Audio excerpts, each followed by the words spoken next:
ஓம் குருவழியே ஆதி ஆதி, ஓம் குருமொழியே வேதம் வேதம், ஓம் குருவிழியே தீபம் தீபம், ஓம் குருபதமே காப்போ காப்போ.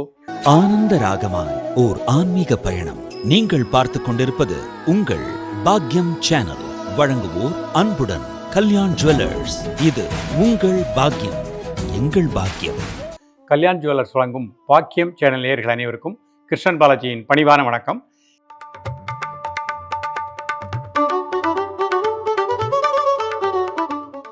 நேயர்களே, தேகம் யோகம் பாக்கியம் என்ற நிகழ்ச்சியின் மூலமாக உங்களை சந்திப்பதில் மிக்க மகிழ்ச்சி அடைகின்றேன். நாம் ஒவ்வொரு உறுப்புகளையும் திடப்படுத்தக்கூடிய முதிரைகளாக பார்த்துட்டு வரோம். அந்த வகையில் இன்றைக்கு நம்ம பார்க்கக்கூடியது ஆஸ்துமா சைனஸ். பொதுவாகவே இந்த ஆஸ்மாவினால் நிறைய நபர்கள் கஷ்டப்படுறாங்க.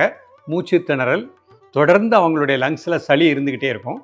அப்போ அவங்க வெயில் காலத்திலும் வேர்வை அதிகமாகி சளி இருந்துக்கிட்டு இருக்கு. குளிர்காலம் மழை காலத்திலும் அந்த மழையின் காரணமாக குளிர் காரணமாக சளி இருந்துகிட்டே இருக்கும். அந்த மூச்சு திணறல் காரணமாக அவங்களுக்கு இரவு தூக்கம் வராத நிலை ஏற்படுகின்றது. இதற்கு ஒரு முழுமையான தீர்வு நம்முடைய முதிரைகளின் மூலமாக நம்ம பார்க்க போகிறோம். இந்த முதிரைகள் பிராங்கியல் முதிரை அப்படின்னு ஒரு முதிரை, அதனை தொடர்ந்து ஆஸ்துமா முதிரை. அந்த முதிரை பேரே ஆஸ்துமா முதிரை. வலது பக்க இடது பக்க லங்ஸில் இருக்கக்கூடிய அந்த குறைபாடுகளை நீக்கி தொடர்ந்து இந்த பயிற்சி செஞ்சுக்கிட்டே வரும் பொழுது நம்முடைய லங்ஸினுடைய இயங்கும் தன்மை கரெக்டாக இருக்கும். லங்ஸ் நல்ல காற்றை உள்வாங்கிக்கிடும், அசுத்த காற்று வெளியேற்றும். அப்போ அந்த லங்ஸினுடைய கெப்பாசிட்டி இன்க்ரீஸ் ஆகும்போது வாத பித்த சிலேத்துமத்தில் சிலேத்துமம்னு சொல்லக்கூடிய கபத்தினுடைய தன்மை சமமாக இருக்கும். லங்ஸ் நன்றாக இயங்க ஆரம்பிச்சிருச்சு அப்படின்னாலே நம்ம அந்த ஆஸ்மாவுக்கு ஒரு முடிவு நிச்சயமாக கட்டிவிடலாம். பொதுவாக ஆஸ்மா உள்ளவங்க தொடர்ந்து அவங்க ரொம்ப அதிகமாகும் பொழுது நர்வ்ஸ் இன்ஜெக்ஷன் போடுவாங்க, இன்ஹேலர் யூஸ் பண்ணுவாங்க. அதிலிருந்து முழுமையான தீர்வு இல்லாத நிலை இருக்கும். நீங்கள் நம்பிக்கையோடு இந்த பயிற்சியை பண்ணிகிட்டே வாங்க. நீங்கள் எடுக்கக்கூடிய டாக்டர்கிட்ட ட்ரீட்மெண்ட் எடுக்கக்கூடியும் இந்த மாதிரி முதிரைகள் பண்ணுறேன்னு சொல்லுங்கள். ஒரு 48 நாட்கள் பண்ணும்பொழுது சளியினுடைய தன்மை கிராஜுவலாக குறைய ஆரம்பிக்கும், நார்மலுக்கு வர ஆரம்பிக்கும். அப்புறம் கட்டுக்கோப்புக்கு வரும். தொடர்ந்து பயிற்சி பண்ணிகிட்டே வாங்க. 3 மாதம் 4 மாதம் நிச்சயமாக ஆஸ்மாவுக்கு முற்றுப்புள்ளி வைத்து விடலாம். இப்பொழுது இதனுடைய செயல்முறை விளக்கத்தை தெளிவாக காண்போம்.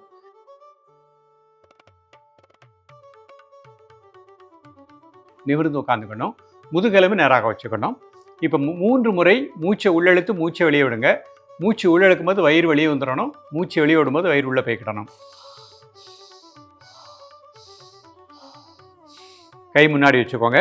இப்போ பிராங்கியல் முதிரை முதல் முதிரையாக பண்ண போகிறாங்க. மோதிர விரல், சுண்டு விரல், கட்டை விரல் கீழே, நடுவிரலும் கட்டை விரலும் இணைச்சிக்கோங்க. ஆள்காட்டி விரல் தரையை நோக்கி வச்சுக்கோங்க. இது பிராங்கியல் முதிரை. ஒரு 3 முறை மூச்சை உள்ளெழுத்து மூச்சை வெளியே விடுங்க. Normal breathing. வலது பக்கம் இடது பக்க லங்ஸுக்கு நல்ல பிராணசக்தி கிடைப்பதாக எண்ணுங்கள்.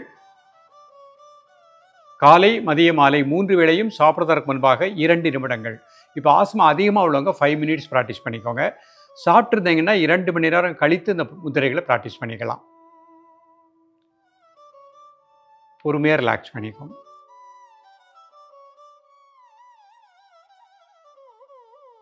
இப்போ அடுத்த முதிரை ஆஸ்மா முதிரை பண்ண போகிறோம். முதல்ல 3 முறை மூச்சை உள்ளெழுத்து மூச்சை வெளியே விடுங்க.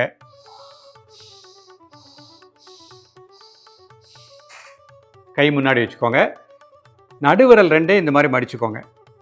2 கட்டை விரலை சேர்த்துக்கோங்க. மீதி விரல் 1 இன்ச்சு கேப்பில் வச்சுக்கோங்க. ஒரு 3 முறை மூச்சை உள்ளெழுத்து மூச்சை வெளியே விடுங்க. Normal breathing.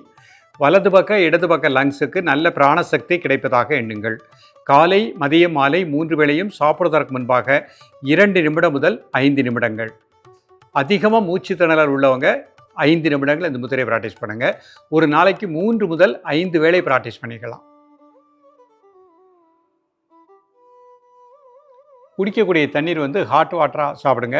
அதில் கொஞ்சம் ஜீரகம் போட்டு ஒரு 8 மிளகு போட்டு கொதிக்க வைத்து அது ஆறினவுடனே அந்த தண்ணியை குடிக்கக்கூடிய பழக்கத்தை ஏற்படுத்திக்கோங்க. ஃப்ரிட்ஜிலேருந்து வைக்கக்கூடிய மோர், தயிர் அதெல்லாம் சாப்பிட்றதை அவாய்ட் பண்ணிக்கோங்க. கண்டங்கத்திரி கீரை, தூதுவளை கீரை உணவில் அடிக்கடி எடுத்துக்கோங்க. சுண்டைக்காய் உணவில் அடிக்கடி எடுத்துக்கோங்க. அதே மாதிரி இரவு 7லேருந்து 7:30 மணிக்குள்ளே மிதமான உணவாக எடுத்துக்கோங்க. ஆஸ்மா உள்ளவங்க அந்த செரிமான மண்டலம் கரெக்டாக இருக்காது. அதிகமாக இரவு உணவு எடுத்திங்கன்னா ஜீரணம் பாதிக்கப்பட்டு மூச்சு திணறல் ஏற்படும். அதனால் இரவு ரொம்ப மைல்டாக எடுத்துக்கோங்க. 7 மணிக்குள்ளே அரைவேறு சாப்பாடு, கால்வேறு வாட்டர், கால்வேறு காற்று செல்வது கைட்டாக இருக்கட்டும். இரவு படுக்கும்போது சுக்குமல்லி காப்பி குடிக்கக்கூடிய பழக்கத்தை ஏற்படுத்தி கொடுங்கள். இந்த முதிரைகளை நம்பிக்கையோடு தொடர்ந்து ப்ராக்டிஸ் பண்ணிகிட்டே வாங்க. நிச்சயமாக ஆஸ்மாவை முதல்ல நம்ம கட்டுக்கோப்புக்கு கொண்டு வரலாம். தொடர்ந்து பயிலும் பொழுது அதிலிருந்து ஒரு முழுமையான தீர்வு கிடைக்கும். தொடர்ந்து பயிலுங்கள். மீண்டும் சந்திப்போம். நன்றி, வணக்கம்.